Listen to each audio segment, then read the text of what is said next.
दिल्ली के उत्तम नगर इलाके में हुआ तरुण मर्डर केस दिन ब दिन बड़ा रूप लेता जा रहा है। इस हाई प्रोफाइल हत्या मामले में हर दिन नया मोड़ सामने आ रहा है। आज देश की राजधानी दिल्ली में विश्व हिंदू परिषद और बजरंग दल के कार्यकर्ताओं का गुस्सा उफान पर देखने को मिला। तस्वीरों में देखा जा सकता है कि तरुण को न्याय दिलाने की मांग को लेकर इन संगठनों के कार्यकर्ता बैनर लेकर सड़कों पर उतरे और न्याय की गुहार लगाई।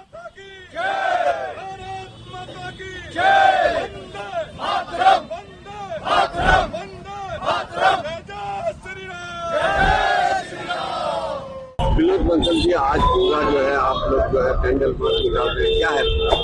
देखिए, ये जो कैंडल मार्च नहीं बेसिकली विरोध प्रदर्शन है और इसमें हमने विश्व हिंदू परिषद के लाजपत जिला ने जो आज प्रोटेस्ट रखा है, उस प्रोटेस्ट का एकमात्र उद्देश्य ये है कि हिंदुओं की जिस तरह से कत्लेआम दिल्ली के अंदर हो रहा है लगातार पिछले एक दशक के अंदर, और लगभग 5 दर्जन से अधिक हिंदुओं की नृशंस हत्या हो चुकी, इस्लामिक जिहादियों द्वारा हुई, षड्यंत्र पूर्वक हुई, लेकिन किसी को आज तक फांसी के अंजाम पर नहीं पहुंचा पाया। आखिरकार क्या कारण है? कौन पुलिस अधिकारी मिला हुआ है, या कोई प्रशासन का अधिकारी मिला हुआ है, या कोई षड्यंत्रकारी इसमें मिला हुआ है? इसकी जांच होनी चाहिए। हमें इस बात का संतोष है कि देर आए दुरुस्त आए, कम से कम दिल्ली पुलिस ने एक जो एसआईटी का गठन किया और साथ ही साथ 17 अपराधियों को गिरफ्तार भी किया, लेकिन उनको एक्सपोज करना और उनको समय से न्याय दिलाना ये बहुत जरूरी है।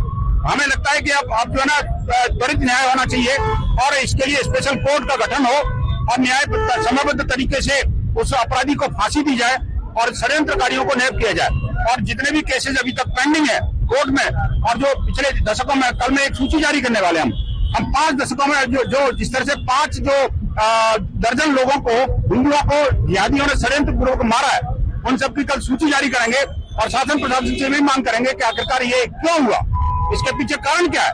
अब हिंदुओं की कोई हत्या हम स्वीकार नहीं करेंगे। हिंदू समाज ने ठाना है, अब बजरंग दल समाज को जगाना है और ये शासन प्रशासन को भी चेताना है। अब हम किसी तरह की हत्या देश की राजधानी तो दूर, हम पूरे भारत के अंदर कहीं नहीं होने देंगे। तरुण को इंसाफ के लिए पूरे दिल्ली में मार्च निकाला जा रहा है, 17 गिरफ्तारियां हो गई है, अब आप लोग किससे क्या चाह रहे हैं? और देखिए, हम चाह रहे हैं कि इनको त्वरित गति के साथ इनको न्याय मिले। अब जो पीड़ित है उनको न्याय मिलना चाहिए, परिवार की सुरक्षा सुनिश्चित होनी चाहिए, उनको मुआवजा मिलना चाहिए, और साथ ही साथ और जो पीड़ित परिवार है उसके लिए व्यवसाय की व्यवस्था होनी चाहिए, और आगे कोई इस तरह की आपराधिक घटना न घटे, हिंदुओं को कोई गाजर मूली की तरह काटने का कुछ प्रयास न करे, हमारे त्योहारों को कोई और हमारी धार्मिक यात्राओं को बाधित करने की कोशिश न करे, इसके लिए समुचित कार्रवाई करनी पड़ेगी। बार बार हमारी यात्राओं को रोका जाता है, पुलिस ये कहकर रोक देती है ये मुसलमानों का इलाका है, ये तो सेंसिटिव एरिया है। अरे सेंसिटिव एरिया कैसे हो गया? जो इलाका था पाकिस्तान चला गया, अब किसी का कोई इलाका नहीं है, ये सिर्फ भारत का इलाका है, सिर्फ हिंदुओं का इलाका है, ये हिंदुस्तान है। हिंदुस्तान के अगर हिंदुओं पर जाने की परमिशन नहीं होगी, ये समाज स्वीकार नहीं करेगा। अब बजरंग दल मैदान में है और ये सब लोग मिलकर के हिंदू समाज को हम जगाएंगे, और समाज को साथ में लेकर के अगर शासन प्रशासन नहीं जागा तो कार्रवाई करने के लिए विवश होंगे।